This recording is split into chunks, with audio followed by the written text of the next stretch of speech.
सुटला.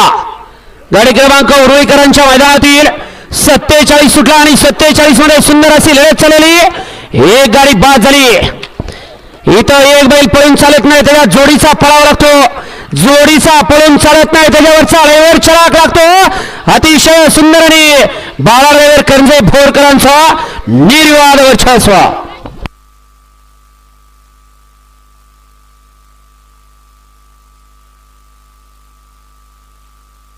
घ्या पंचा निकाल घ्या आणि 48 रेलगाडी मला गाड्या ओढून घ्या. 48 वर पाहिली शिव आणि रावणची. बाळावर करंजे भोरकरांना 500 रुपये ऑनलाईन बक्षीस. बाळावर आपलं बक्षीस तिकडे घ्यायचं आणि समालोचकांना 100 रुपयाचं बक्षीस. आपलं मनपूर्वक धन्यवाद. 48 सुटण्यासाठी सज्ज झाला.